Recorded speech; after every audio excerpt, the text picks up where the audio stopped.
Olá pessoal, tudo bem? Eu sou a Monique Bueno, jornalista aqui do Unisalesiano. Hoje a gente vai bater um papo muito interessante e importante, né, sobre um tema que precisa ser falado sempre. Mas o Setembro Amarelo, ele traz esse peso, né, essa importância de divulgação, né? Para quem não sabe, o Setembro Amarelo, ele é o mês da conscientização da prevenção ao suicídio. E, assim, é uma pessoa muito bacana e importante que a gente traz para conversar sobre isso, é a psiquiatra Carolina Marçal, né, doutora? Que também é a nossa professora do curso de medicina. Isso. Seja bem-vinda. Obrigada, um prazer estar aqui com todos vocês e principalmente falar um assunto tão importante que é a prevenção ao suicídio. Exatamente. Às vezes é um tabu, né, doutora? Então Às vezes vamos... não, né? Acredito que seja um tabu. É verdade. É um estigma muito grande falar sobre isso. Exatamente. Doutora, explica pra gente por que o Setembro Amarelo ele foi instituído. O Setembro Amarelo ele foi instituído em 2015 pela Associação Brasileira de Psiquiatria em relação à prevenção do suicídio. Então, foi se vendo que cada vez a gente tem tido aumento maior de suicídios. Então, hoje no Brasil, é uma faixa de 1 milhão de suicídios por ano. Gente, uma média de 38 suicídios por dia. Fora os subnotificados, que a gente sabe que existe bastante. Então, quanto é importante a gente prevenir para evitar esse aumento de suicídio. Exatamente. E tem um motivo por esse aumento ter acontecido? Sabes que hoje, a maioria dos suicídios, eles são devido a transtornos mentais não bem tratados, não tratados. Então, a gente consegue prevenir de forma efetiva. Tá. Então, por isso que é importante falar sobre o risco e falar como tratar e onde pedir ajuda para a gente conseguir evitar esse aumento de suicídios. Então, vamos assim, num beabá, né? Para todo mundo entender. A pessoa, por exemplo, tem uma depressão. E às vezes as pessoas acham que ela está com... isso aí é frescura. Né? Então, de que forma a gente tem que abordar, ajudar essa pessoa, doutora? A depressão ela é muito comum na população, então, assim, os sintomas principais, né? O humor deprimido, sem vontade de fazer as atividades que antes gostava de fazer, desânimo, falta de apetite ou aumento de apetite, o sono alterado, é uma falta de energia para a vida. Então, muitas vezes a gente se depara com situações assim. Só lembrando que estar triste um dia ou outro, isso faz parte. Sim. A gente nunca é pleno. Mas manter o humor deprimido por mais de 5, 7 dias pode caracterizar um transtorno depressivo. Se deparou com alguém assim no trabalho, na família, na sua rede de contato social, é importante acolhê-la. Então, tá muito ruim, oriente a pedir ajuda para um profissional, um psicólogo, médico, enfim, mas não menosprezar os sintomas. Então, o que acontece muito é que as pessoas se sentem menosprezadas do que estão sentindo. E então, se fecham bobagem, mais. Isso.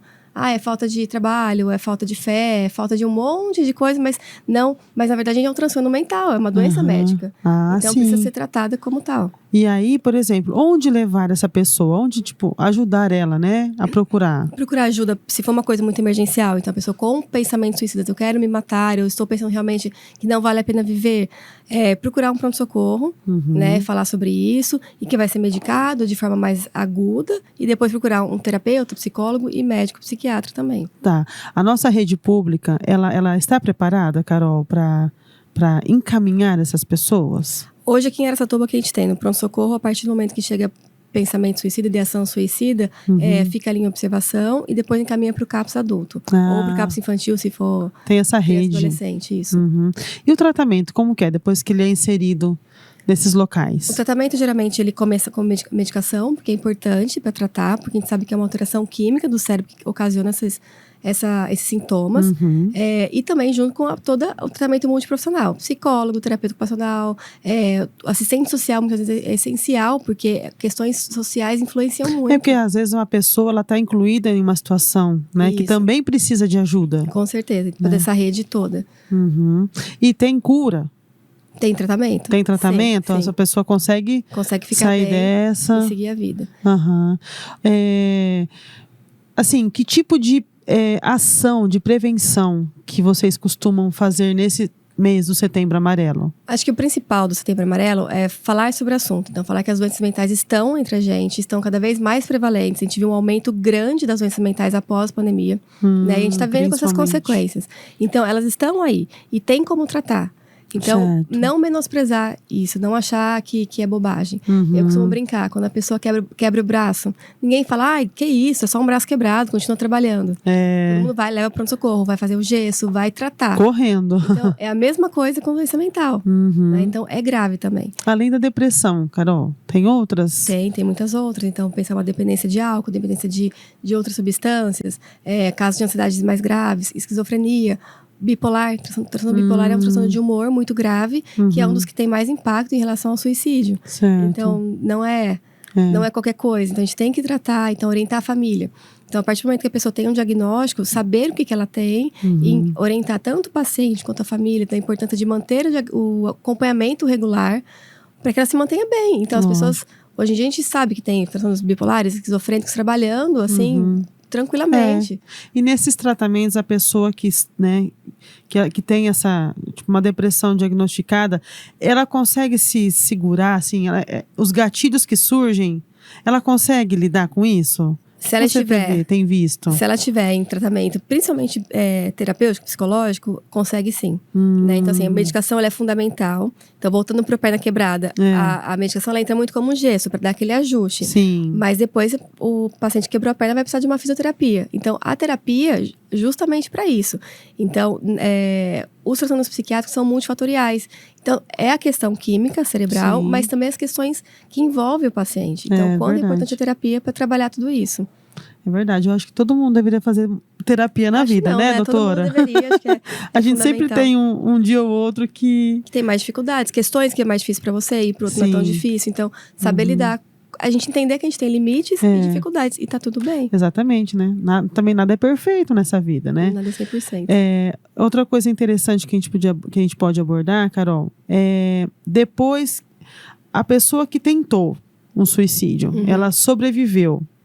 Como que é para ela? Assim, é muito difícil, né? Vem a vergonha, vem essa coisa de todo mundo ficar olhando estranho. Então, a primeira coisa é o acolhimento.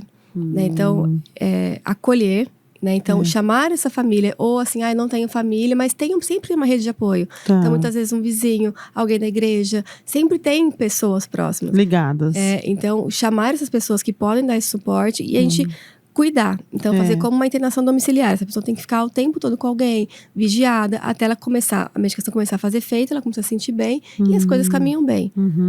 É que a gente sempre vê casos, tá? Tentou uma vez, não conseguiu, e aí de repente vai uma segunda vez. É um fator de risco. Então, um dos fatores de risco é justamente isso. A tentativa prévia é um fator de risco para outra tentativa. Então, outros fatores de risco, né? Pessoas sozinhas, pessoas sem rede de apoio, de suporte.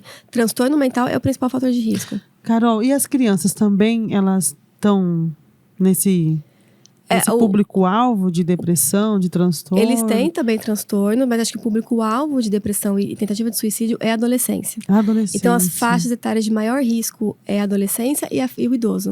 Por quê, Carol? Tem alguma explicação? Sim, são fases de transição. Né? A adolescência é muito pior por conta da impulsividade típica do adolescente. Então, adolescente é tudo ou nada. Então, é o amor da vida ou odeia. É verdade. Né? É tudo muito intenso. Então, se o adolescente está num processo de transtorno depressivo, por exemplo, é tudo muito mais intenso, muito mais difícil dele lidar. E o idoso é por essa fase de transição pro final aquela de vida vida. ativa. E, de repente, modifica. Né? Então, você acha inútil, acha que está atrapalhando a família, que está sendo um empecilho. Então, são duas faixas etárias que a gente tem que ficar muito atento. Legal. E assim, por exemplo, esses agentes de saúde que visitam as casas, será que eles também conseguem captar, por exemplo, um idoso que mora sozinho? É possível acontecer isso? É possível, estejam bem treinados para isso, é possível, e acho que até é uma das funções deles, né? Deve estar no... Então, o idoso com uma diabetes alterada, que está morando sozinho, não tem quem cozinha de forma adequada, que ajude a limpar a casa minimamente. Então, o agente de saúde vê muito isso no dia a dia. Exato, então, eles estão ali pertinho deles, né? Quais idosos estão mais em risco. É isso aí.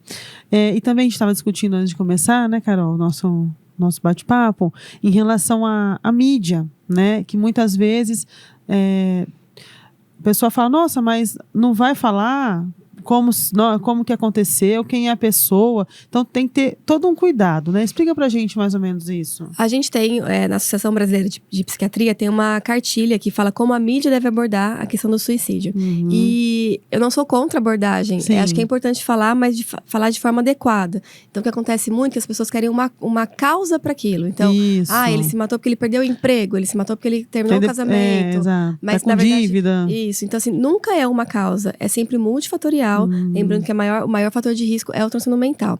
Então, o que tem que ser abordado é que aconteceu, né? Mas assim, nunca aquela manchete, fulano cometeu suicídio. Isso. Então, de forma assim, a não colocar palavras agressivas, o como foi, o que foi feito. Sim. E nem, às vezes acontece de divulgar carta de despedida também. É muita exposição. A pessoa já foi, mas existe família que ficou. Claro. Existem pessoas envolvidas que ficaram. Então, pensando nisso.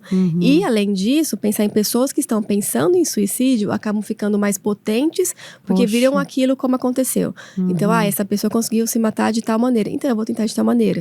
Então, nunca divulgar de como a pessoa fez. Então, mas o fato aconteceu. Então, aconteceu, sei lá, uma pessoa cometeu suicídio, ponto. Né? Divulgar de forma adequada. Na verdade, tem que divulgar é o que a gente está falando aqui, a prevenção mesmo, né? As formas. Se você está pensando em suicídio, ligue para o Centro de Valorização de Vida, que é 188, ou procure o pronto-socorro mais próximo, fale com um amigo. Então, como lidar com isso? Mudar a abordagem, igual você falou. Aqui também, na Suba, a gente tem o CVV. Você conhece o trabalho deles? Conheço É importante, então, divulgar que eles existem, né? Qual que é o número? 188. 188. Então, quem estiver passando por alguma situação, né, doutora? Isso. Ou ver alguém em situação de risco, orientar sobre isso, ou até assim, uma pessoa que está prestes a fazer alguma coisa, ligar para o 90, que realmente precisa de uma intervenção gente, vamos prestar atenção. De saúde, policial, mas quando a pessoa está com pensamentos, é importante ligar para o Centro de Valorização de Vida, muito que é o 188. Bom. Legal. Então, assim, é um bate-papo que rende bastante, né, Carol? E o Setembro Amarelo tá aí, estamos, né, entrando já, né, no Setembro Amarelo. Ajudem, por favor, as pessoas ao redor que vocês notarem, né, que não estão no seu ritmo, né? Isso. E lembra que o amarelo vem muito de vida, né? Então, assim, é prevenção de vidas. Então, a gente consegue prevenir, né? É um trabalho que a gente tem feito previamente, exatamente. É possível. E tirar aquele mito de, quem quer se matar não fala. Já é sabido por estudos científicos que a maioria das pessoas que cometeram suicídio falaram sobre o suicídio antes. Poxa, gente, tá vendo? Então, cai por terra. Isso. Então, é assim, eu brinco que é uma paquera com a morte. Eu não vale a pena viver, eu não presto pra nada, se eu morrer, ficaria tudo bem. Então, isso são frases que a gente tem que ficar muito atento. E as pessoas acabam falando, jogando ao ar. Isso. Né? Como forma de... Então, se a gente tiver esses ouvidos mais atentos, a gente consegue salvar a vida realmente. Exatamente. Doutora, eu sei que a sua agenda é super corrida. Imagina. A gente agradece muito sua participação aqui no podcast, né? Esperamos ajudar bastante gente com esse bate-papo nosso, né? Sim. E sempre é bem-vinda aqui. Foi um prazer estar aqui. Agradeço a todos e vamos deixar o Setembro mais amarelo e o ano todo iluminado. mais amarelo. Obrigada, pessoal, pela atenção. Tchau, tchau.